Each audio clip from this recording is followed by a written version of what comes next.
Masechet Kiddushin, Daf Yudalet. On va commencer par Yud Gimel Amud Bet au milieu de la page. Vekona et atzmah beget ou mitat Baal. La Mishnah nous a dit qu'une femme peut être acquise par le biais de trois moyens. Il y a trois formules de Kiddushin, soit Bekesef, soit Bishtar, soit Bebia.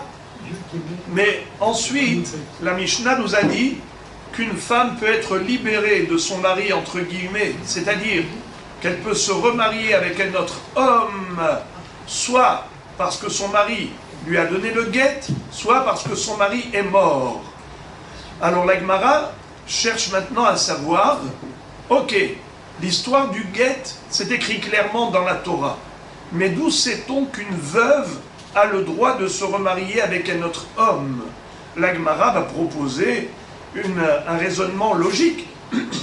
Si elle était interdite à tout homme parce qu'elle était mariée, mais maintenant que son mari est mort, il n'est plus de ce monde, donc normalement, elle devrait être libérée de cette interdiction. Pourquoi est-ce qu'on a besoin de chercher une référence? Pourquoi on a besoin de chercher dans la Torah une source pour autoriser la veuve à se remarier avec un autre homme? Mais a priori, c'est évident. Alors vous allez voir que ce n'est pas du tout évident, et la Gemara va trouver la référence par laquelle on déduit qu'en effet, il est permis pour une femme qui était autrefois mariée de se remarier après la mort de son mari. Alors répétons, qu'est-ce qu'a dit la Mishnah? Haïsha niknit beshalosh derachim bekesef bishtar ou bebi'a vekona et atzma bishne drachim beget ou bemitat Baal. La femme peut s'acquérir elle-même par le biais du guet ou par le biais de la mort du mari. La Gemara pose la question, ce que je vous ai dit oralement, on va le lire. Bish lama get dirtiv vechatav la sefer keritut. Encore le guet, c'est écrit clairement dans la Torah qu'un homme peut répudier son épouse par le biais de l'acte de divorce. Et la mitata Baal minalan. Mais comment sait-on que la mort du mari peut libérer la femme? Réponse, svaraou, mais c'est logique. Hu asara, vehu sharta. Alors, la Gemara dit a priori, qu'est-ce que tu as besoin de sources bibliques pour cet enseignement? Mais c'est un raisonnement logique. Pourquoi c'est rationnel? Car c'est lui qui est la cause de l'interdiction. Donc lui peut être la cause de l'autorisation. Quand il est vivant, le mari, donc sa femme lui est consacrée. Quand il est mort, elle ne lui est plus consacrée. Donc c'est lui qui l'a interdite, c'est lui qui l'a autorisée. Comment on dit autorisé en araméen? Comment on dit? Shari. Shari, ça veut dire permis. Si on veut traduire littéralement en araméen,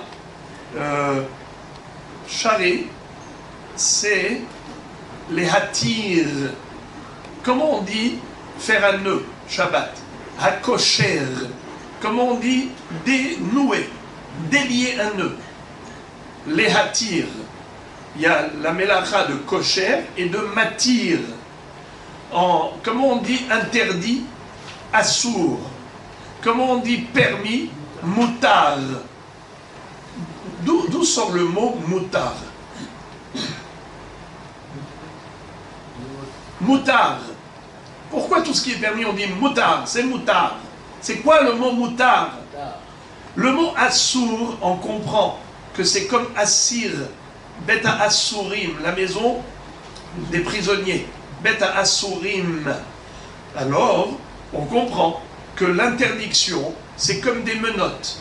Comme on dit menotter quelqu'un, les essor malchehem bezikim benirbedehem bechavle barzel. Les essor, mettre des menottes à quelqu'un, ça s'appelle les essor auto. Beazikim. Mettre quelqu'un en prison, c'est le mettre bebet ha assourim, il est assour, il est prisonnier. quelqu'un qui est frappé d'interdiction, il est prisonnier du Issour. Il n'a pas le droit de faire cette chose. Comme s'il était en prison. Il était ligoté. Il ne peut pas faire le Issour. Assour. Maintenant, moutar. Que veut dire moutar? Eh bien, moutar, c'est justement retirer les menottes. Attacher quelqu'un. Comment on va dire? L'ikshor. Comment on va dire le délier de ce ligotage, de cette ligature? Comment on va dire? Les hatir. Donc le mot moutar et le mot assour, c'est lié à ce que je vous ai dit, emprisonner quelqu'un ou le libérer. Donc la racine, c'est les hatir. Comment on dit le verbe les hatir en araméen? Shari, asar, veshari. Les essor, les hatir. Alors maintenant, ce qui est très étonnant, je ne sais pas s'il y a une deuxième fois dans le chasse cette expression, Hu asara vehu sharta. C'est du jamais vu. Hu asara, c'est en hébreu.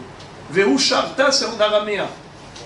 Les essor, c'est lui qui l'a interdite. Il a interdit.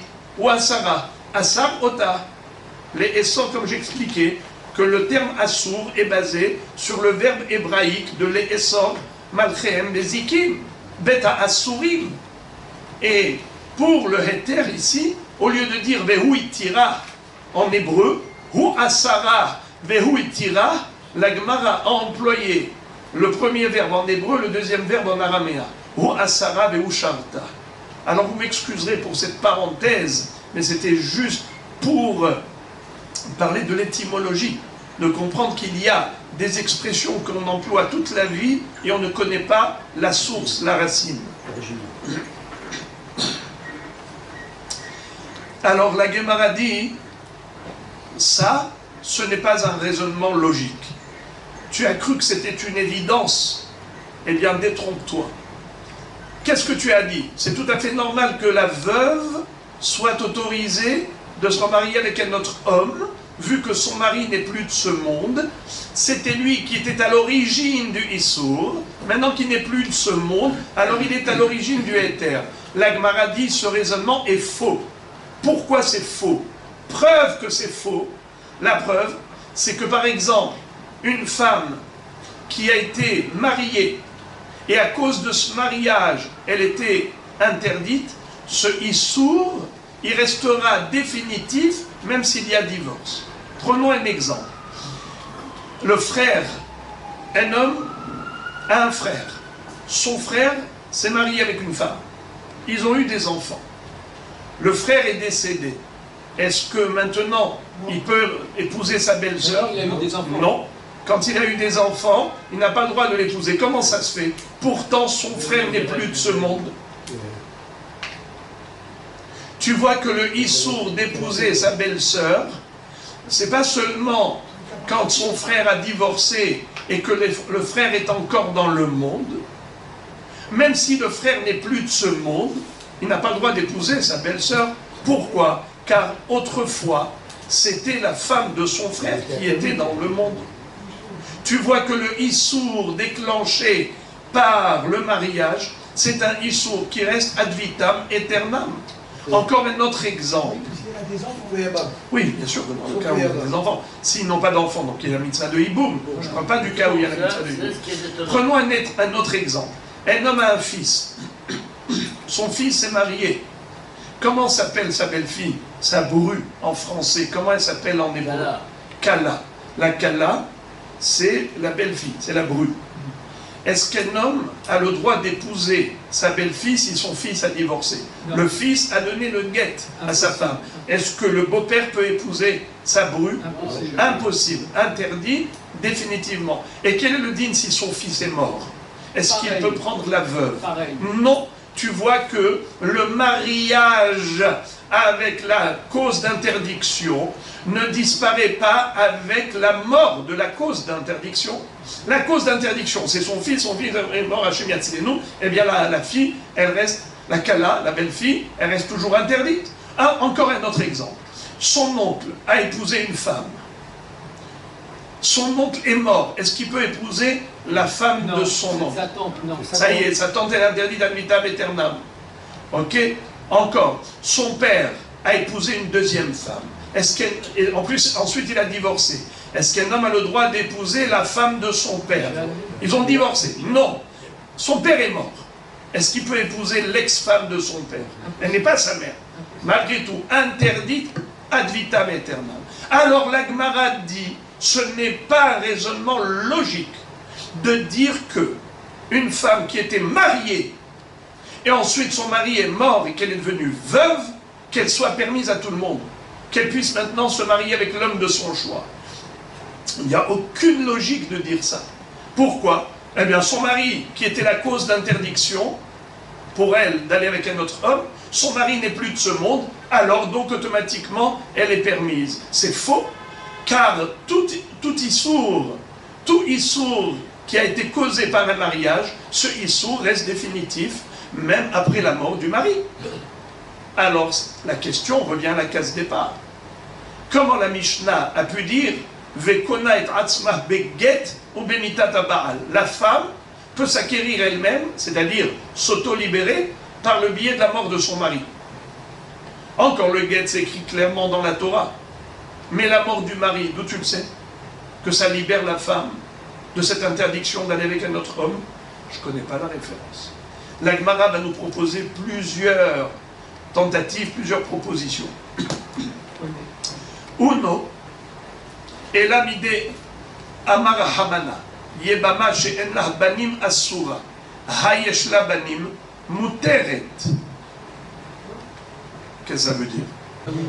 Dites-moi, est-ce qu'une Yebama, c'est-à-dire la veuve dont le mari est décédé sans progéniture, étant donné que lui n'avait pas d'enfant, son frère doit faire iboum avec sa belle-sœur, avec la veuve.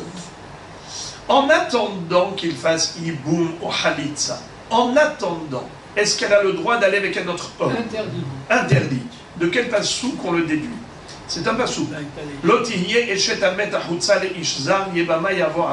Ce qui veut dire que seul le Yabam peut aller avec elle, aucun autre homme. Sous-entendu que c'est seulement lorsque le défunt n'a pas eu d'enfant, c'est là que, en effet, la veuve est interdite à tout homme. Sous-entendu que s'il avait eu des enfants avec elle, et qu'elle n'a pas la mitzvah de Yiboum, qui la relie au Yabam, elle a le droit d'aller avec n'importe qui, n'importe quel étranger, elle peut se marier avec l'homme de son choix. Répétons le pasouk. Lotiye eshet amet hachutza, les ish zar. La Yebama n'a pas le droit d'aller à l'extérieur du cadre familial pour se marier avec un étranger, car elle doit faire Iboum. Sous-entendu que c'est seulement parce qu'elle doit faire Iboum, parce qu'il n'a pas eu d'enfant, le défunt. Mais s'il avait eu des enfants et qu'elle n'a pas besoin de faire Iboum, donc il n'y a rien qui la relie au Yabam, donc elle peut aller se marier avec un étranger. Donc voilà démonstration A plus B pour dire que le veuvage, la mort du mari libère. La Gemara donc réfute cette preuve. Elle dit, je peux te donner un raisonnement juste inverse. C'est-à-dire, justement, quand il n'a pas eu d'enfant, se défend, alors la mitzvah de Iboum va annuler le issour du beau-frère, ce qu'on appelle Eshet Ah. Un beau-frère n'a pas le droit de prendre sa belle-sœur. Le frère du défunt n'a pas le droit de prendre sa belle-sœur si son frère avait eu des enfants avec elle. Ce issour-là, il disparaît que lorsqu'il y a la mitzvah de Iboum. Mais s'il n'y a pas la mitzvah de Iboum, ce issour reste à sa place. Tandis que le issour vis-à-vis des étrangers, ça reste ad vitam aeternam dans tous les cas de figure. C'est-à-dire que lorsqu'il n'y a pas de hiboum, lorsqu'il n'y a pas de mitzvah de hiboum, parce que le bonhomme est décédé, il a eu des enfants, cette femme-là, elle reste interdite au monde entier, car elle était mariée avec un homme. Le issour qui l'a frappé en tant que marié, ce issour ne disparaît pas. Et donc elle est interdite à tout homme, et elle est interdite même à son beau-frère. Tandis que si ils n'ont pas eu d'enfant, si le défunt n'a pas eu d'enfant, alors à ce moment-là, elle reste interdite au monde entier, comme il est écrit, sauf à son beau-frère. Elle est permise au beau-frère qui a une mitzvah de hiboum. Alors dans ce cas-là, on n'a toujours pas de source, de référence pour autoriser une veuve. Comment une veuve, elle peut se remarier? Mais elle était autrefois mariée. Ce Issur, il n'y a pas de raison qu'il disparaisse.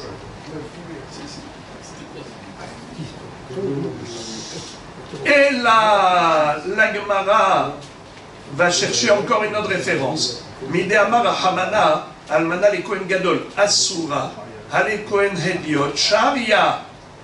C'est-à-dire, la Gemara dit, j'ai trouvé. C'est qui? La veuve du Kohen Gadol. La veuve pour le Kohen Gadol, excusez-moi.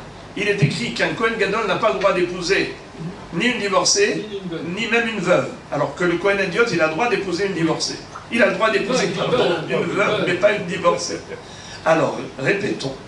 La veuve est interdite au Kohen Gadol, permise au Kohen Hediot. Ah bon? Le Kohen Hediot a le droit d'épouser une veuve? Alors voilà. Qu'est-ce que tu cherchais? Qu'est-ce que tu cherchais? La preuve qu'une femme veuve est permise. Voilà. La Torah avait besoin d'interdire la veuve au Kohen Gadol. Sous-entendu que celui qui n'est pas le Kohen Gadol, c'est un Kohen Hediot ou à plus forte raison à Israël qui n'est même pas Kohen. C'est sûr qu'il a le droit d'épouser une veuve. Point final. La preuve est belle? Oui. Répondez avec fougue. Oui ou non, elle est belle ou pas? La Gemara dit, Vedilma les Kohen Gadol belav, les Koulé Alma be'ase. La Gemara réfute cette preuve. Elle dit, ça ce n'est pas une preuve du fait que la Torah a eu besoin d'interdire la Almana au Kohen Gadol, la veuve, elle est interdite au Kohen Gadol, sous-entendu qu'elle est permise à tout autre homme. Ce n'est pas une preuve. Je peux dire que pour le Kohen Gadol, elle est interdite sous peine de assez, malkout. Almana, au Grusha, loïkahu. Lo, c'est une négation, c'est une interdiction. Mais pour les autres hommes, elle est interdite, mais pas belav, uniquement bérassé. Il y a une différence entre la gravité du lave et la gravité du assez. Un homme, par exemple, qui n'a pas pris le loulav le jour de Sukkot, qu'est-ce qu'il a fait comme Avera? Assez. Il n'a pas fait la mitzvah de assez. Est-ce qu'il y a 39 coups? Est-ce qu'il y a une flagellation? Il n'y a pas de sanction dans le tribunal terrestre. C'est uniquement là-haut, dans le ciel, mais pas sur terre. Alors que celui qui transgresse un interdit, qu'est-ce qu'il subit comme sanction? Malkout, 39 coups. Alors, Rabotaï, qu'est-ce qui est plus grave? Le assez ou le lave? Le lave. Alors, on peut dire que la almana, certes, elle est interdite uniquement au Kohen Gadol Belav, mais ça ne dit pas qu'elle est permise à tout homme. On pourrait dire que pour tout homme, elle est interdite uniquement Bérassé. Rabotaï, là où vous auriez dû me poser la question, quel assez? De quel assez s'agit-il? Rabotaï, j'ai essayé de me tracasser la tête sans regarder Rashi. J'ai dit, allez, peut-être que je serais capable de comprendre une Gemara sans Rashi. J'ai remué ma tête dans tous les sens, j'ai pas réussi à comprendre la Gemara. J'étais obligé d'ouvrir, d'allumer la lumière de Rashi. Et la lampe, le luminaire de Rashi nous éclaire les Gemarot. Combien on doit dire merci à Hachem de nous avoir offert ce grand, parmi les géants, le géant de tous les géants, Rashi. Vous savez quelle chance que nous avons d'avoir Rashi. C'est incroyable. Imaginez-vous si on avait la Torah sans Rashi, si on avait la Gemara sans Rashi. Qu'est-ce qu'on aurait été dans l'obscurité totale? Je me suis dit, mais quel assez? Je me suis dit, mais Ribono Shel Olam, quel est le assez qui interdirait une veuve à tout homme? Sans Rashi, Wal. Ah, Rashi Kadosh. Sfataim Ishak. Regardez ce qu'il dit.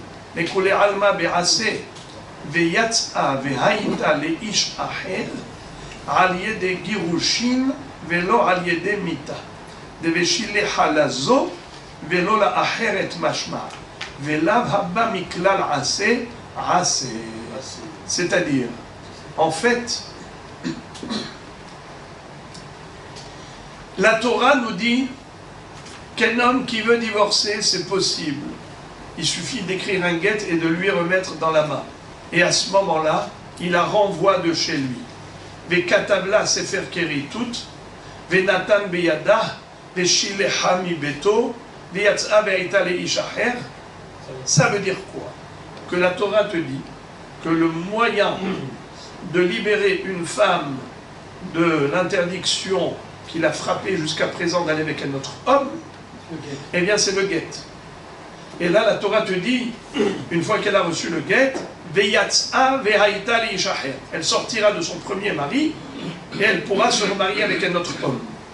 Quand on dit par le biais du guet, ça veut dire que c'est par le biais du guet qu'elle peut aller avec un autre homme.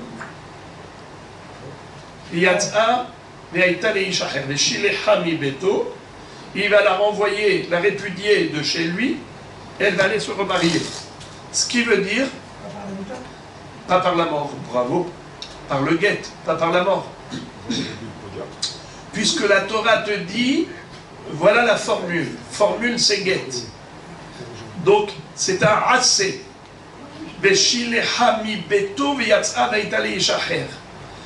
Lav haba miklal assez. Assez, on a une règle. Lorsque la Torah emploie un lashon positif, duquel nous déduisons le négatif, alors ce négatif a une valeur de positif. Lav haba miklal assez, assez. C'est-à-dire une interdiction qu'on déduit d'un langage positif, c'est comme si cette interdiction, c'était juste un issour assez. C'est pas issour lave, c'est issour assez. Il n'y a pas 39 coups. C'est une interdiction qui n'a qu'une valeur de assez. Ça n'existe pas 39 coups pour un assez. Il n'y a pas non plus ici 39 coups de assez. Alors maintenant la Gemara dit, alors je peux très bien dire qu'en effet, la almana le Kohen Gadol, elle lui est interdite belav, mais à tout homme elle est interdite be'aseh, qui est un niveau inférieur, mais elle est interdite tout de même. Qui te dit qu'elle est permise? Qui te dit qu'une veuve a le droit de se remarier avec un autre homme? La Gemara dit, en fait, ce que tu viens de poser comme question, c'est ridicule. C'est-à-dire, tu viens m'adresser une objection en disant, peut-être que la femme, elle reste interdite, même après son veuvage, même en tant que veuve. Seulement pour le Kohen Gadol, c'est d'un niveau de lave. Pour tout homme, c'est d'un niveau inférieur, qu'on appelle le niveau assez. Ils sont assez. La Gemara dit, Hay assez ma'yavite. Quel rapport assez? La Gemara dit, Hay assez ma'yavite. Ce Issour assez là n'a pas de sens, ce que tu viens de dire. Pourquoi? Car, de deux choses l'une.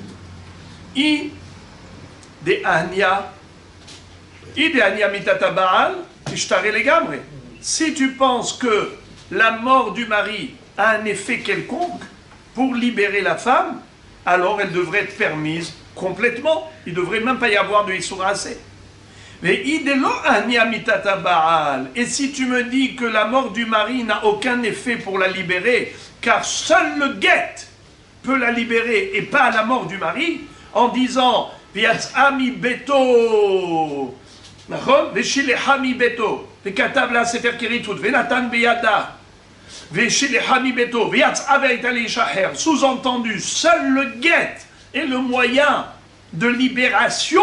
Alors ça veut dire que le guet est rien d'autre. Si c'est rien d'autre, ça veut dire que la mort du mari n'a aucun effet sur elle. Si ça n'a aucun effet sur elle, donc elle devrait rester frappée d'interdiction comme auparavant, quand son mari était vivant. Et quand son mari était vivant, si elle allait avec un autre homme, elle est hayevet quoi? Henek, strangulation. On parle de mitat bedin. Alors c'est ça le issour qui aurait dû rester en vigueur. Quel rapport assez? Le assez n'a aucun sens. C'est ça la question de la Gemara. De deux choses l'une. Soit il fait tout, soit il fait rien. La mort du mari, soit elle fait tout, soit elle ne fait rien. Qu'est-ce que c'est que cette histoire-là de me dire Almana le Kohen Gadol? Tu vois que la Torah l'a interdite. Mashma, que pour lui elle est interdite, pour tout le monde elle est permise. Comment tu as voulu réfuter ça? Comment tu as voulu réfuter? Tu as dit non, peut-être que à lui elle est interdite Belav et à tout le monde elle est interdite Berassé. La Gemara dit c'est quoi ça? C'est quoi cette objection? Vous comprenez? La Gemara répond à la question par une question. Elle dit cette question n'a pas lieu d'être. Ça n'existe pas cette histoire-là de Assé. Car d'où tu as déduit le Assé? De Viatza mi beto vaitale ishaher. Alors de deux choses l'une, soit tu me dis que c'est seulement le guet qui est la formule de libération d'une femme par rapport à son mari, et pas autre chose. Dans ce cas-là, si elle n'a pas été libérée, le issour premier reste en vigueur. C'était quoi le issour premier? C'était Hayuv Mita Henek. Eh bien, même maintenant, si elle va avec un autre homme, elle devrait être Hayav Henek. Et Lama, tu me dis que Mita Tabaal, ça la libère, donc ça doit la libérer totalement. Il n'y a pas de issour assez. C'est soit tout, soit rien. C'est ça la couche. Donc, en fait, la Gemara a bien répondu. C'est-à-dire que, quelle est la référence finalement? Comme quoi la mort du mari libère la femme du fait que la Torah ait dit qu'elle ne peut pas se marier avec un Kohen Gadol. Sous-entendu qu'avec les autres, elle est permise. Parce que si tu vas me dire que pour les autres elle est interdite, mais ils sont rassés, ce rassé n'a pas de sens. Parce que soit il permet tout, soit il interdit tout. Aïe aïe aïe aïe aïe, la Gemara dit, Rabotaï, on va pousser le bouchon plus loin. C'est trop beau. La Gemara dit, c'est pas vrai ce que tu viens de me dire. Ou tout ou rien. Pas vrai. Je vais te démontrer qu'il existe une notion de issour partiel. Le issour initial a disparu et il est resté qu'un issour partiel. Où est-ce qu'on retrouve ça? Je vous le dis oralement et après dans le texte. Vous savez que un korban qui a subi un défaut n'est plus sacrifiable. Que fait-on avec? Eh bien, on le rachète. C'est-à-dire, on prend de l'argent et on dit la kedusha de ce korban qui a eu un défaut, qui n'est plus sacrifiable tel quel. Par exemple, korban ola. Il était korban ola. Maintenant, ce korban ola là n'est pas sacrifiable. On fait passer ça sur de l'argent. Une fois qu'on a transféré la sainteté de ce korban sur de l'argent, qu'est-ce qu'on va avec cet argent? On va aller acheter un nouveau korban ola qu'on va sacrifier. Tout va bien. Question. Qu'est-ce qu'on fait avec cette bête maintenant qui a été désacralisée? On la met de côté. On fait racler. Bravo. On peut la manger. Bravo. On peut la manger. Je vous pose une question. Maintenant qu'elle devient normale, profane, et on peut la manger, je vous pose une question. Est-ce qu'on peut tondre sa laine? Non. C'est ça la bouche. Est-ce qu'on peut boire son lait? Non, on ne peut pas en profiter. Parce que c'est sacralisé. Alors, écoutez bien. Si on peut la manger, si on peut la manger, pourquoi on ne pourrait pas se permettre de profiter de la laine? Voilà la logique. La logique, c'est comme vous dites. Si elle est devenue normale, profane, donc on devrait pouvoir tout faire avec, pas seulement la manger. Or, la Torah écrit dans Parashat Re'eh, Tizbah ve'achalta basar, Tizbah ve'lo giza, basar ve'lo halav, ve'achalta ve'lo laklavim. On n'a pas le droit de donner par exemple au chien cette viande. Ça veut dire que la Torah nous impose des restrictions à la bête qui était autrefois korban et qui a subi un défaut, et donc la kedusha a été rachetée, et maintenant elle est devenue profane. On a le droit de la manger, mais comme autrefois elle était korban, il y a des restrictions au niveau du profit. On ne peut pas tout faire. On n'a pas le droit de profiter quand elle est vivante, ni de sa laine, ni de son lait, ainsi de suite. Rabotaï, Rabotaï, qu'est-ce que nous voyons ici? Nous voyons qu'il y avait ici un Issour qui était grave, et qui aujourd'hui, ce Issour grave a disparu, et il reste un Issour léger. Alors je peux te dire aussi que pareil, la femme, c'est pas ou tout ou rien. Comme tu as posé la question, tu m'as dit, c'est quoi ce Issour assez? Mais c'est ou tout ou rien, ou le Issour est resté. Alors le Issour Hamour, le Issour grave de Hayav Mita, Henek, devrait rester en vigueur. Soit tu me dis que la mort du mari, elle entraîne une libération de la femme par rapport au Issour initial, alors il ne devrait plus y avoir de traces de Issour, elle devrait être permise complètement. C'est ou tout ou rien. Ce n'est pas vrai. Je te prouve qu'il existe un Issour qui était autrefois grave, et ce Issour grave a disparu, et il reste tout de même une trace de ce Issour grave. Il reste un Issour léger. Alors pourquoi tu t'étonnes par rapport au Issour assez? Je peux très bien dire que le Issour Henek, le Issour Henek, il n'y a plus de peine capitale pour quelqu'un qui irait avec une veuve, mais tout de même, il est en transgression, car il a enfreint le Issour assez, pourquoi pas? Alors on va le lire d'abord dans le texte. La Gemara dit Alamalo, pourquoi tu t'étonnes? Pourquoi pas? Apikta mimita veukimtal assez. Peut-être que maintenant, il n'y a plus le Issour de Mita, qui est passible de la peine capitale. Mais quand même, il est en infraction par rapport à Issour assez.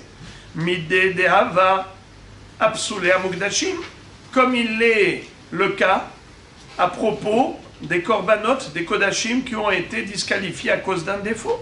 Des merikara itbehu merila ve'asire begiza va'avoda. Au début, tout profit est interdit. On n'a pas du tout le droit de profiter d'un korban, certainement pas de le manger. On n'a pas le droit de le tondre, le korban. On n'a pas le droit de faire travailler le korban vivant. Attendez. On n'a pas le droit de profiter d'un korban vivant, et pourtant, parkinu, après le parkinu, qui peut me traduire de l'araméen en hébreu, et après en français. Parkinu. Alors, parkinu, en hébreu, pidion. L'ifrok, c'est l'ifdot. Racheter en français. Mais s'il a racheté la kedusha du korban parce qu'il avait subi un défaut, mais il a l'itbeu, begiza va'avoda, siré. Il n'y a plus de Merila. C'est quoi le Issour de Merila, les amis, qui est-ce qui se rappelle? Toute personne qui profite d'un korban sacré quand il est vivant, quel est le din? Eh bien, il doit apporter korban Merila. N'est-ce pas? Mais là, quand il a subi un défaut, il n'y a plus de Issour Merila. Il peut même le manger après qu'il a racheté. Par qui nous, il peut même le manger. Mais il n'a pas le droit de Giza, va Avoda. C'est quoi Giza? La tonte. C'est quoi Avoda? Faire travailler la bête. Il n'a pas le droit ni de la faire travailler, ni de tondre la bête. Tu vois donc, on peut régresser au niveau du Issour. Il y avait un Issour grave, et maintenant il y a un Issour léger. Alors même pour la femme, je peux te dire, quand elle est mariée, elle est frappée d'interdiction d'aller avec un autre homme, Issour Henek. Maintenant qu'elle est veuve, il n'y a plus le Issour Henek, il n'y a plus de Hiyuv Mita. Mais tout de même, il y a un Issour léger qu'on appelle Issour assez. C'est ça la question d'Agmara. Alors, la question est restée à la case départ, c'est-à-dire que nous n'avons toujours pas de référence de Mitat Baal. Comment sait-on qu'une veuve qui a perdu son mari, eh bien cette veuve peut aller se remarier avec un autre homme? Qui autorise? Comment la Mishnah peut dire qu'elle est autorisée? Qu'elle peut aller se marier avec l'homme de son choix? Mazé. Normalement, il devrait y avoir Issour assez. Et la conclusion, nous dit la Gemara, Midea Makra, Pen Yamut Bamilhama, Veishaher Ikahena. C'est écrit clairement dans la Torah, noir sur blanc. Toute personne qui est partie au front de guerre, et elle s'est souvenue qu'elle a construit une maison qu'elle n'a pas encore inaugurée, ou elle a planté un vignoble, elle n'en a pas encore joui, ou bien elle s'est fiancée, elle ne s'est pas encore mariée. alors elle a le droit de retourner chez elle pour aller jouir. Alors, pour profiter. Alors, qu'est-ce qui est écrit? Le lachon de la Torah, c'est incroyable. Dans Parashat Shoftim, il est écrit Yelerbi Ashov le Beto pour la maison, Pen Yamut Bamilhama Ve'ijaher Yachnechel. De peur que le bonhomme va mourir au front de guerre et quelqu'un d'autre va prendre la maison. Ou quelqu'un d'autre va prendre le vignoble. Ou quelqu'un d'autre va prendre sa fiancée. Il s'est fiancé, donc il lui a dit déjà il ne s'est pas encore marié. Alors maintenant, si jamais il meurt au front de guerre, Veish Aher Ikahena.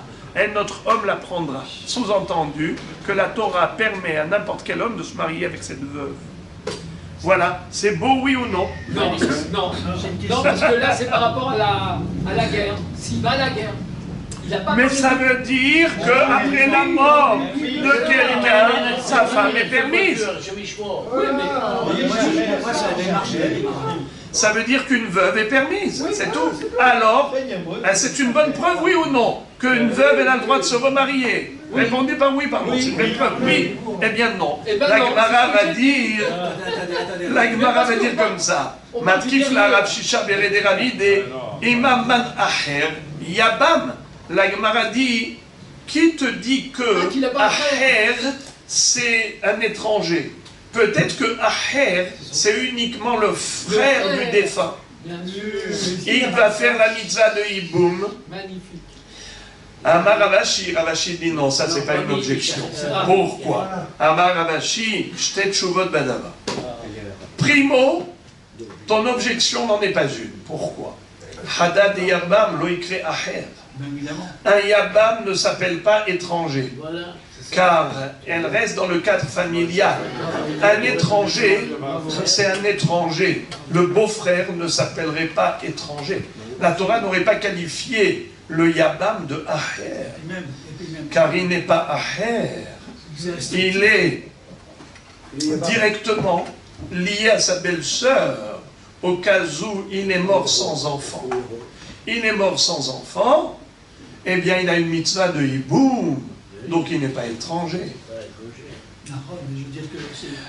Mais maintenant, Vérod, ce qui est magnifique, le Vérod, c'est vraiment la référence. Enfin, Rabotaï, soufflez un coup, vous pouvez maintenant vous réjouir. Vous allez trouver la référence d'où on apprend que une veuve peut se remarier avec un étranger. Ktiv usnea aisha aharon vekatav la sefer keritut okiyamut aisha aharon veitkash mita lekerushin magirushin sharia vegomeret afmita sharia vegomeret. Qu'est-ce que ça veut dire? Quand la Torah interdit à l'ex-mari de reprendre son ex-femme, si jamais en attendant elle s'est mariée avec un étranger, écoutez bien, on va les appeler Réhouven. Réhouven s'est marié avec Rachel, ensuite il a divorcé. Rachel a été se marier en tant que divorcée, elle a été se remariée avec Shimon. Shimon a divorcé encore une fois avec Rachel. Alors maintenant, Réhouven a retrouvé Rachel, lui dit bonjour, comment ça va? Ah, elle lui a dit qu'est-ce que j'étais heureuse avec toi, qu'est-ce que j'ai souffert du deuxième. Il lui a dit tu veux pas te remarier avec moi? Il dit bien sûr, volontiers. La Torah interdit.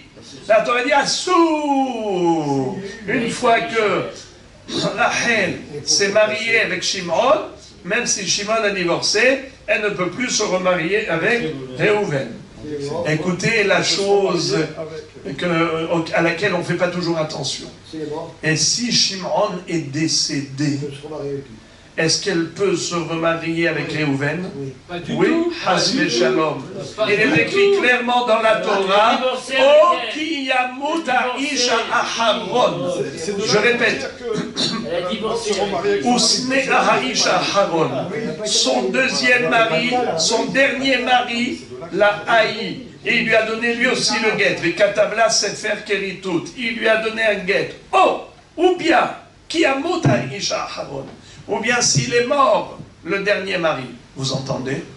Soit il lui a donné un guet, soit il est mort. Elle est interdite. Alors, dans ces deux cas, elle est interdite à qui?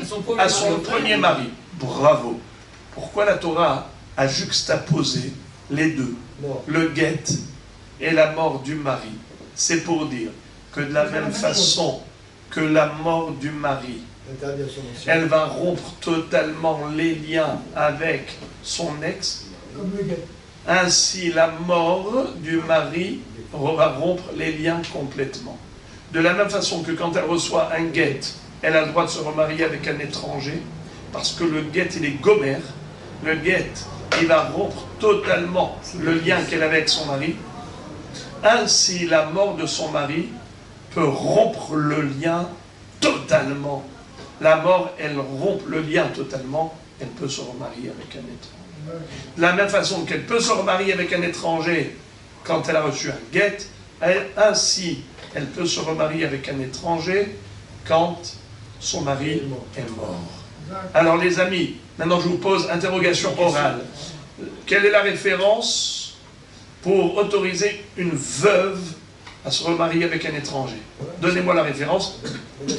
Oui. Quand je serais marié avec quelqu'un, Le mari est mort. Oui, mais j'ai besoin juste de 2 mots. Elle peut pas Il se est mort, remarier allez, avec 3 son mots. premier Il est mari. mort combien de 3 mots. Elle peut pas se remarier Non, avec non, son non, je veux premier 3 mari. mots. En français, donnez-moi 3 mots. Il est mort ou il est dans le elle est interdite à Quand il a son mis mari. Aïcha Raoul. Juxtaposition de la mort avec le guet. C'est tout. La Torah a juxtaposé la mort au guet, c'est pour dire le même effet qu'à le guet, c'est le même effet qu'à la mort. Le guet lui permet de se remarier avec un autre homme, on vient de le voir, ainsi la mort peut lui permettre de se remarier avec un autre homme. Point final. Ve'ayebama niknit bebia. On a appris dans la Mishnah que de la même façon qu'une femme peut être acquise par 3 formules, soit par kesef, soit par shtar, soit par bia, la yebama, elle, c'est différent. Elle peut être acquise non pas bekesef ou bishtar, mais uniquement bebia. Hayebama niknit bebia. Le yabam peut acquérir la yebama quand son frère est mort sans progéniture, bebia. La Gemara demande bebia minalan, d'où le sait-on? Amarkra yebama yavo aleha ulkaha lo leisha. Eh bien parce que c'est écrit clairement dans la Torah. Yebama yavo aleha ulkaha lo leisha. Ça veut dire que comment il va l'acquérir comme femme? Grâce à la relation intime. Ve'ima lekula milta ki isha. La Gemara dit, mais qui te dit que c'est exclusif et restrictif, que le seul moyen d'acquisition d'une yebama, c'est la bia? Peut-être que c'est l'une des formules, mais ça n'exclut pas les autres formules. De la même façon que tu peux acquérir une femme bebia beshtar ou bekesef, ainsi la yebama bekesef shtar ou bia. La Gemara répond en citant la braïta suivante. Detania, yachol yu kesef ou shtar gomrim ba, kederer sheabia gomeret ba. Est-ce que l'argent ou le shtar peuvent être des formules d'acquisition de la yebama autant que la bia? Réponse, Talmud Lomar, Vei bema, bia gomeret ba, ve'en kesef ou shtar gomrim ba. La Torah a rajouté le mot Vei bema pour dire que seule la bia peut faire iboum, mais pas kesef ou shtar. Ok? La Gemara dit Ve'imam maïli bema de baal korham yabem. C'est-à-dire, qui te dit que le Vei bema, ça a été écrit pour exclure kesef ou shtar et dire que seule la bia est un moyen d'acquisition de la yebama? On pourrait dire que Vei bema, ça a une autre connotation. Laquelle? C'est dire que la yebama, elle peut être contrainte de faire iboum. C'est-à-dire que le yabam peut iboumer la yebama contre son gré. Contrairement à un mariage classique où il faut l'approbation de la Kala pour l'épouser, au niveau du Hiboum, on n'attend pas le consentement de la Yébama pour faire le Hiboum. Le Yabam peut Hiboumer malgré elle, contre le gré de la Yébama. Et d'où on l'apprend? De Vei Bema, Baal Korha. Alors la Gemara répond, Imken limakra Vei Ben, Mai Vei Bema, Shma Minatarte. C'est-à-dire que nous avons en effet deux parties dans le mot Veibema. Le Veibem, qui est le verbe, et le He, avec le Dagesh. Veibema. Pour dire que le Yabam peut en effet, premièrement, faire Hiboum malgré elle.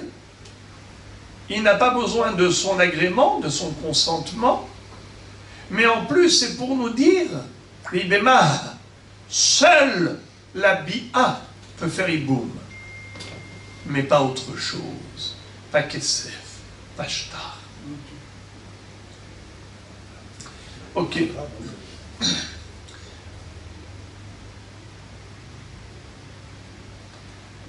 Behalitza.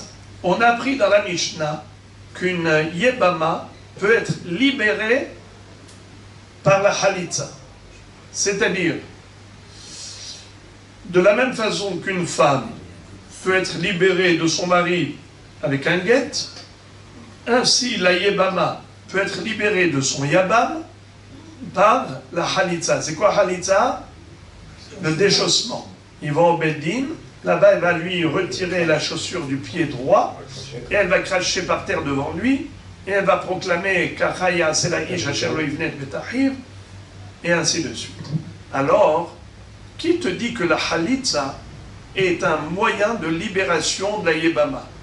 Comme le guet qui libère la femme mariée, ainsi la Halitza libère la Yébama. Peut-être que non. Minalan. Alors Rashi explique le sens de la question. Minalan de Halutza muteret leinase. Dinma mitzvat Halitza ou derama. Mahamana ala. Ou l'olam lo mishtaria. C'est extraordinaire. Qu'est-ce que ça veut dire?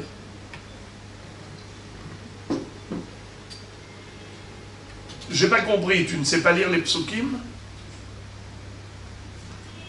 Qu'est-ce que c'est que cette question de la Gemara? La Gemara pose une question, elle dit, mais d'où la Mishnah sait que la Halitza libère la Yébama? Boker Tov! Tu ne sais pas lire la Torah dans Parashat Kitetse? Toute l'histoire de la Halitza? Rashi, encore une fois, la grande lumière avec un L majuscule, nous explique le sens de la question. Il est fort possible que la Torah, bien qu'elle ait parlé de Halitza, on aurait pu croire que c'est juste une procédure, c'est juste une mitzvah de faire la Halitza. Mais quel rapport avec la libération de la femme? Nous aurions pu croire qu'une Yébama, en tant que Yébama, elle n'a jamais le droit d'aller avec un étranger. Même si le Yabam a fait Halitza avec elle, c'est pas pour autant qu'elle aurait le droit de se remarier. Vu que la Torah n'a pas dit clairement qu'après la Halitza, elle peut se remarier. Est-ce que la Torah dit clairement qu'elle peut se remarier avec quelqu'un d'autre? Non. Alors, étant donné qu'il n'est pas écrit clairement que après la Halitza, elle a le droit de se marier avec l'homme de son choix, alors la question se pose, d'où la Mishnah le sait, que la Halitza a un effet libérateur. Peut-être que la Halitza, c'est juste une mitzvah. Il faut faire une mitzvah comme toute autre mitzvah. Tu dois mettre les téphilines. Eh bien, le Yabam, il doit faire une mitzvah qui s'appelle Halitza avec la Yébama. Si jamais il ne veut pas faire Hiboum, voilà la mitzvah. Mais qui parle de libération? Qui nous dit que la Halitza c'est comme un guet? C'est une rupture. Peut-être que la Halitza ce n'est pas une rupture, c'est juste une procédure, mais qui ne libère pas la femme pour autant. C'est la question de la Gemara. Je sais que ça vous choque, mais j'ai répété 15 fois juste pour bien digérer la question. La Gemara répond, dirtiv, Venikra Shemo be'Israël bet halutz al Na'al, kevan shehalatz bah Na'al, outra l'école Israël. La Torah aurait pu écrire Venikra Shemo bet halutz al Na'al. Et il sera qualifié, il sera appelé la maison du déchaussé. Pourquoi la Torah elle a rajouté le mot Be'Israël? Venikra Shemo Be'Israël. On aurait pu écrire et il sera appelé la maison du déchaussé. Pourquoi on a rajouté le mot Be'Israël? C'est pour dire que désormais elle a le droit de faire partie d'une autre maison d'Israël. Elle peut bâtir un autre foyer au sein d'Israël. Comme ça dit Rashi. Be'Israël bet halutz achim ashma. Be'Israël re'uya lehavi bait mishehaltza. C'est-à-dire,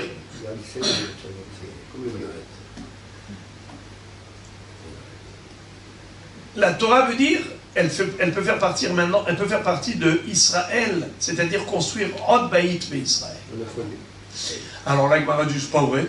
Ha-Israël achi udeata, ha-iniv'ele, l'egdetane Rav Shmuel bar Yehuda, Be'Israël, bebedin shel Israël, velo bebedin shel Ovdei Kochavim.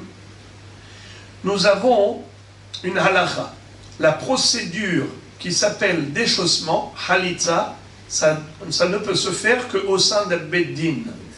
Un beddin de dayanim juifs, et non pas une procédure qui peut se faire dans un tribunal quelconque, même de goïm. Il faut que ce soit fait devant un beddin de dayanim. D'où on apprend Be'Israël. Comme il est écrit, encore une fois le pasuk, Venikra Shemo Be'Israël bet halutz al-Na'al. Be'Israël, ça veut dire quoi? Au sein d'Israël et pas au sein d'un tribunal de goïm. La Gemara répond, Très Be'Israël ketive. Deux fois il est écrit Be'Israël. Une fois le pasuk qu'on vient de citer, Venikra Shemo Be'Israël bet halutz al-Na'al. Et Rashi nous cite le deuxième pasuk, les Hakim, les Ahiv, Shem Be'Israël. Mais En Yebami, les Hakim, Shem, les Ahiv, Be'Israël. Donc il y a écrit deux fois Be'Israël. Une fois, c'est pour dire qu'elle a le droit de reconstruire un nouveau foyer au sein d'Israël. Ça veut dire que la Halitza l'a libérée. Et l'autre, c'est pour dire que ça doit se faire au sein d'un tribunal juif. La Gemara dit, malgré tout, je ne suis pas satisfait. Ve'achteni va'ele legdetania, amar Rabbi Yehuda parama hatayinu yoshvim lifnei Rabbi Tarfon, ובעתה יבמה לחלוץ, ואמר לנו ענו כולכם ואמרו חלוץ הנעל, חלוץ הנעל. Mais peut-être que le mot Venikra Shemo Be'Israël, ça veut dire que il faut juste proclamer, comme Rabbi Yehuda a raconté, que quand il faisait partie du Beddin de Rabbi Tarfon, il leur a dit, après la Halitza, après que la femme Yebama avait déchaussé le Yabam, il leur a dit maintenant tout le monde ensemble, dites deux fois, Bet Halutz Na'al, Halutz Na'al, le déchaussé, le déchaussé. C'est une proclamation obligatoire que le Beddin doit proclamer, Venikra Shemo Be'Israël, Bet Halutz Na'al. Et il sera proclamé au sein d'Israël, Bet Halutz Na'al. Donc, le mot Be'Israël n'est pas venu pour libérer la femme, peut-être que c'est venu juste pour la proclamation. La réponse, c'est que la proclamation, on la prend du verbe Venikra Shemo, Halutz Na'al. Le mot Be'Israël n'était pas nécessaire. Si c'est juste pour la proclamation, alors en disant Venikra Shemo Halutz Na'al, c'est pour proclamer Halutz Na'al, Halutz Na'al. C'est tout. Pourquoi tu as rajouté le mot Be'Israël? C'est pour dire que cette femme est libérée désormais, elle peut aller reconstruire un nouveau foyer au sein d'Israël. Voilà donc le point de chute. Comment la Mishnah a déduit qu'une Yebama peut se remarier grâce à la halitza. Ou bemitat yabam, ou bien si le yabam est décédé. D'où apprend-on que si le yabam est mort, elle peut aller se remarier avec un étranger. La Gemara du Kalva Homer. Eh bien, on le sait par raisonnement d'a fortiori.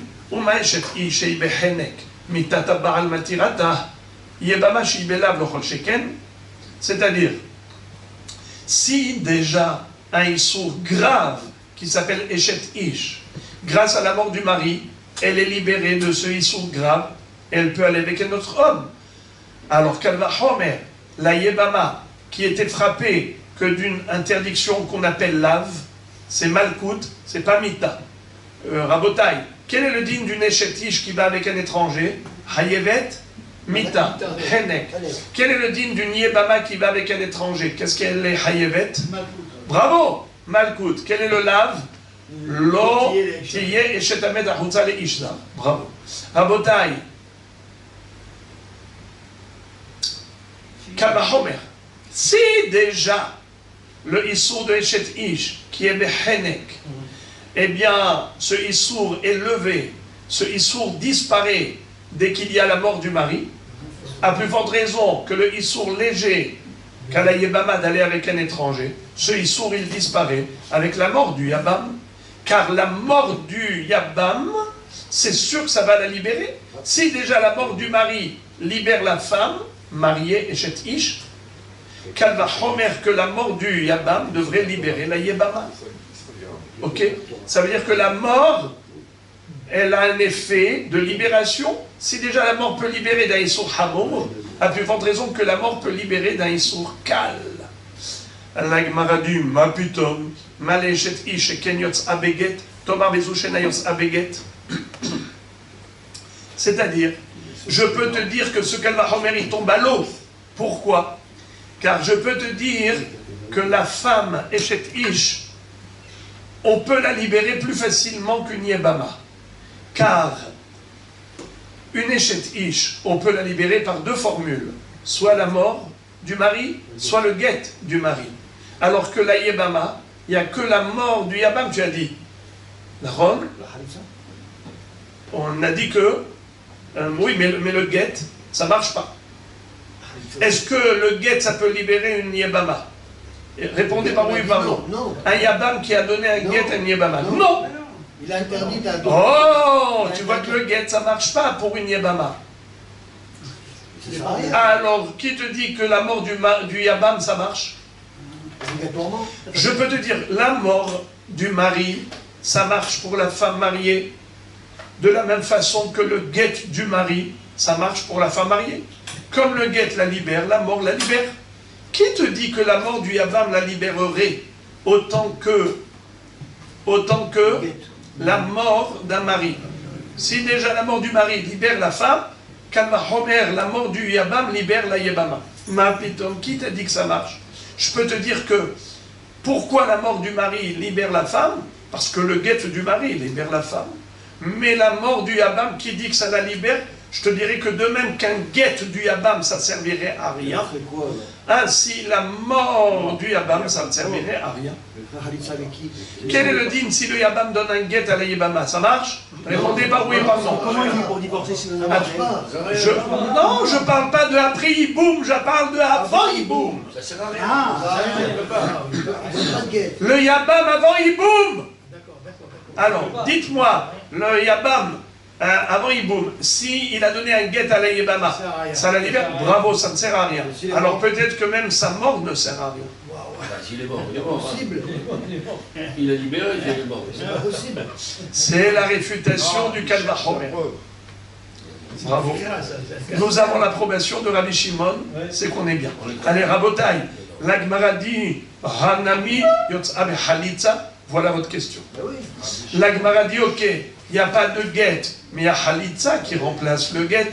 Et donc, puisque la Halitza, c'est l'équivalent du guet, donc ne me dis pas que la femme elle est plus hamoura que Yebama, que la Yebama est plus hamoura que la femme. Et là, Malechet Isheken Osra Matira. La Gemara dit, je peux réfuter ton Kalva Homer. Pourquoi? Qui est-ce qui a rendu la Eshet Ish interdite? Bravo. Le mariage avec qui elle s'est mariée? Avec un homme. Aaron. Lorsque cet homme meurt, elle est libérée. C'est qui l'a interdite? Cet homme. C'est qui l'a permise? Cet homme. L'homme qui l'a rendue interdite à tout le monde, c'est ce même homme en mourant qui a déclenché son autorisation. Tandis que le Yabam, comment cette Yébama est devenue interdite à tout homme? La mort de son mari. Ça veut dire que c'est son premier mari qui l'a rendue interdite à tout étranger. C'est qui maintenant qui va la libérer? C'est le Yabam, c'est un deuxième homme, c'est le frère du défunt. Le frère du défunt, maintenant, quand il va mourir, tu me dis qu'il va la libérer. D'où tu déduis cela? Par Kalva Homer. Si déjà la mort du mari libère l'épouse, Kalva Homer, que la mort du Yabam devrait libérer la Yébama. La Gemara réfute ce Kalva Homer et dit aucun rapport. Je peux très bien dire que pourquoi la mort du mari a libéré la femme, car c'est le mari qui l'avait rendue interdite. C'est la mort du mari qui la rend permise. Or ici, ce n'est pas le cas, car elle est interdite à cause de son premier mari. Tu voudrais maintenant la libérer grâce à la mort du Yabam. Mais le Yabam, c'est pas lui qui l'a rendue interdite. C'est pas le même homme. Comment tu veux que la mort d'un deuxième homme la libère? Je peux dire que quand est-ce que la mort libère? Quand c'est la mort du mari qui l'a rendue interdite. Mais le Yabam, c'est pas lui qui l'a rendue interdite. C'est son frère qui est mort qui l'a rendue interdite. Bravo. Bravo. La Gemara Maravashi, Hanami Osra Matira. Yabam Osra, Yabam Sharela. C'est-à-dire, tu as cru que c'est la mort du premier mari qui rend la Yébama interdite? Faux. C'est l'existence d'un Yabam qui la rend interdite. Pourquoi? Car s'il n'y avait pas de Yabam vivant, si par exemple il n'avait aucun frère, si le défunt qui a laissé une femme sans progéniture n'avait aucun frère, est-ce que cette femme aurait été interdite? Non, elle serait libre. Donc c'est qui la rend interdite? C'est l'existence d'un Yabam. Yabam Osra, Yabam Matira. Alors le Kalva Homer, il tient la route. Bravo. Maintenant la Gemara ouvre une parenthèse. Si déjà, à l'Erabotaï, la Gemara va se livrer à une question très belle.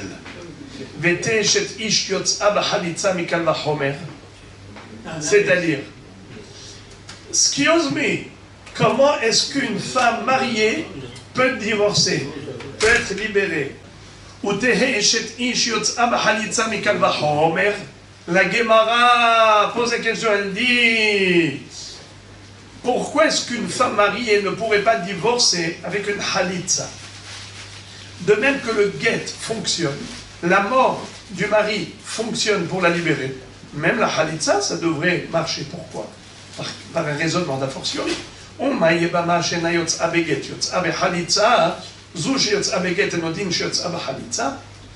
Si déjà la Yébama, qui ne peut pas être libérée avec un guet, peut être libérée avec une halitza, alors l'épouse qui peut être libérée avec un guet a plus forte raison qu'elle peut être libérée avec une halitza. Amakra, c'est faire kiritut, c'est faire korta, même d'avoir acher korta. C'est-à-dire, d'où on apprend que seul le livre de rupture, c'est-à-dire le guet, est fonctionnel pour la libérer, et pas autre formule telle que halitza. Parce qu'il est écrit sefer keritut, sefer korta, pen d'avar acher korta. Il n'y a que le livre de la rupture qui peut rompre le lien, pas autre chose. Alors maintenant, la Gemara pose une question inverse. Vete yebama yotzet beget mikal vachomer. Pourquoi est-ce qu'on ne ferait pas un raisonnement inverse?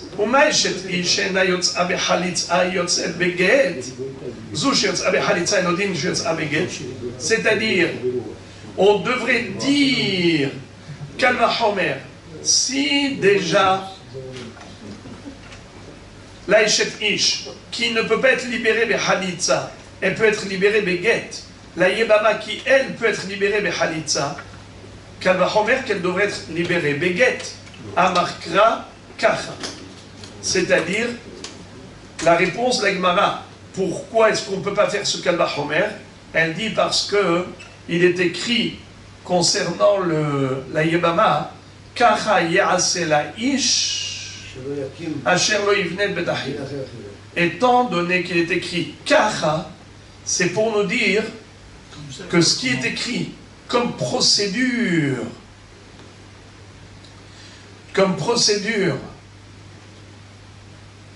à propos de la libération de la Yebama, eh bien c'est Kacha. C'est comme ça et pas autrement. Donc, ça ne marche pas avec le get. Ça veut dire que quand on dit Kacha, c'est les Ikuva. C'est pour dire comme ça et pas autrement. La Gemara dit Kacha.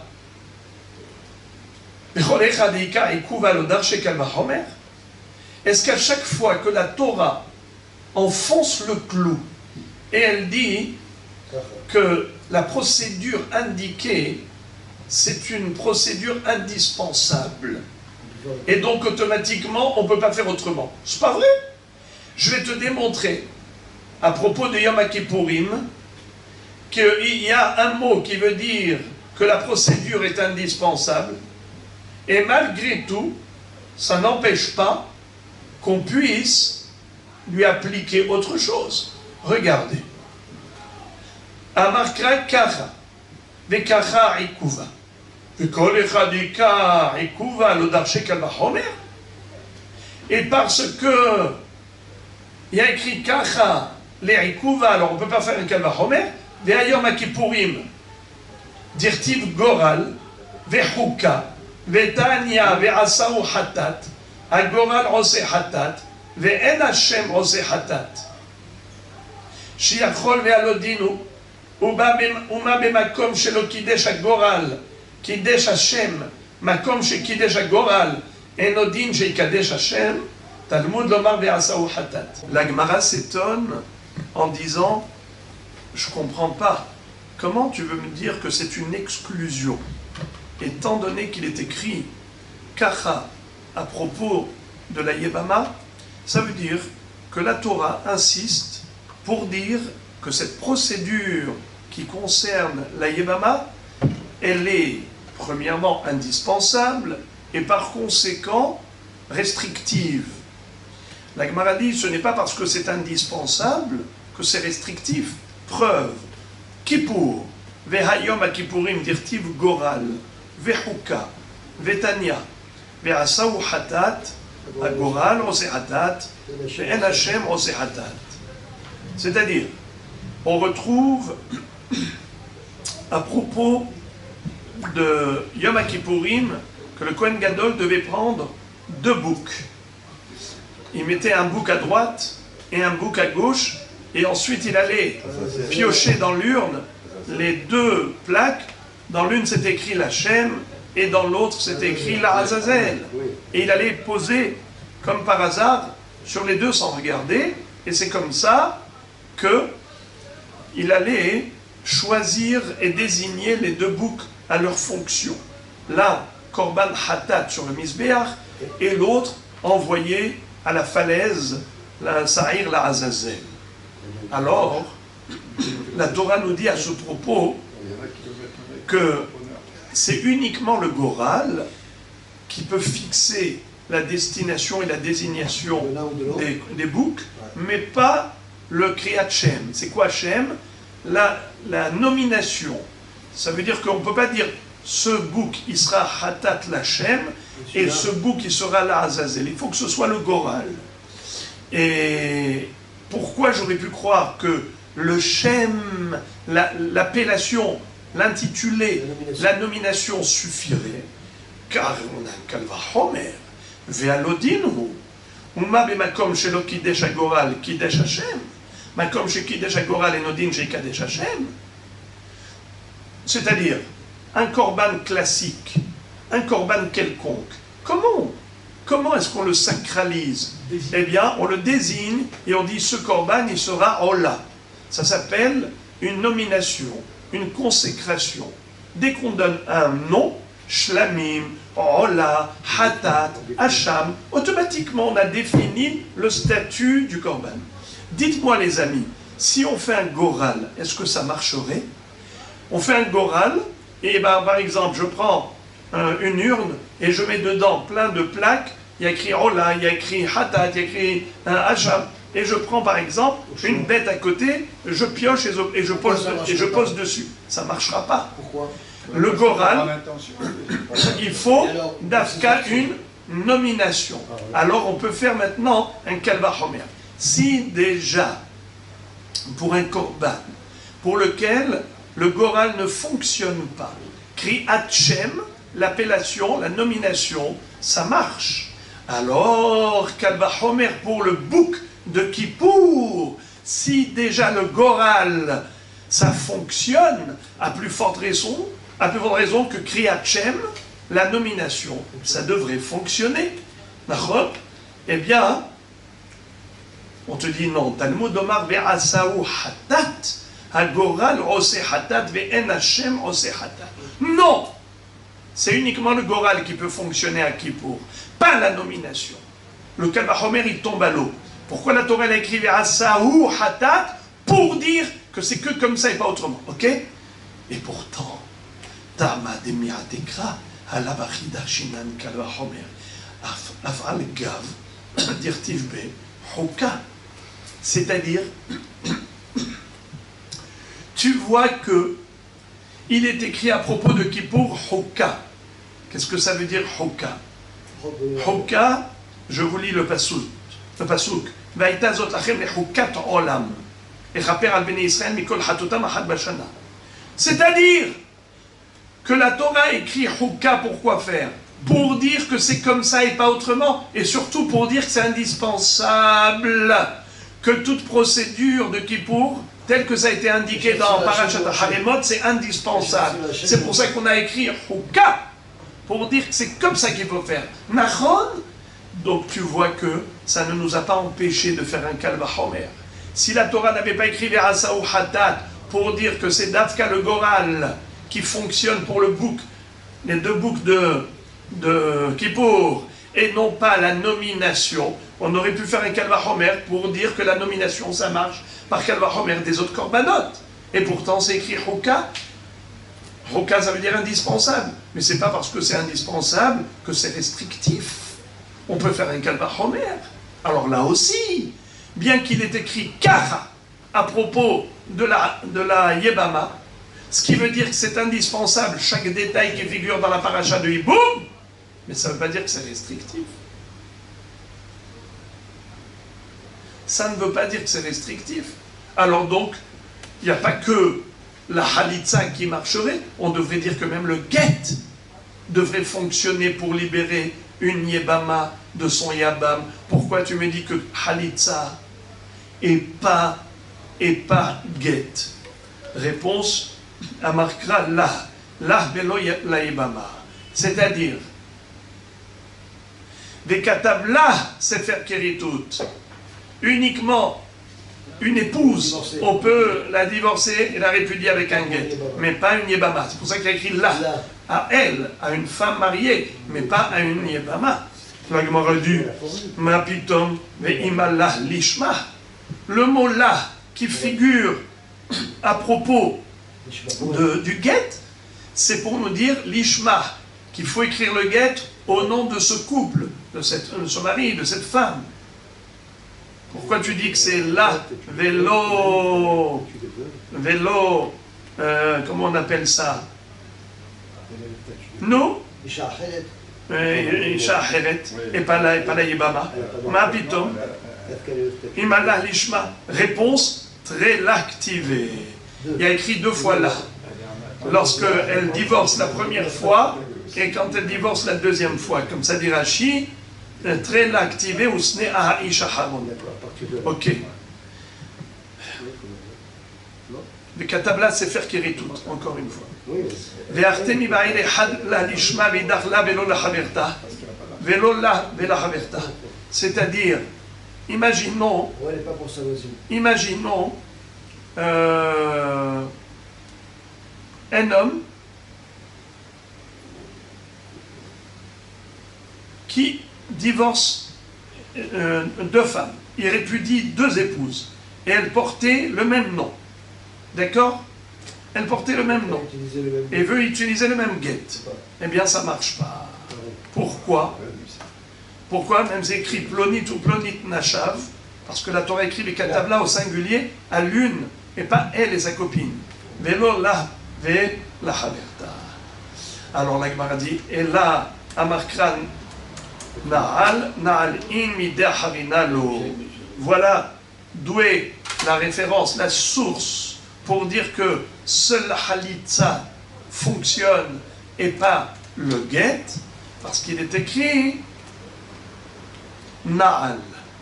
Mais Halza Na'alo, la chaussure, pour dire que le déchaussement de la chaussure, ça fonctionne, mais pas autre formule telle que le guet. La Gemara dit Ve'ain Na'al et Achiou De'ata, Ve'ain mi be'ilel Detania Na'alo, en ila Na'alo Na'al shel kol adam min na'ale Talmud lomar Na'al Na'al riba. C'est-à-dire, comme il est écrit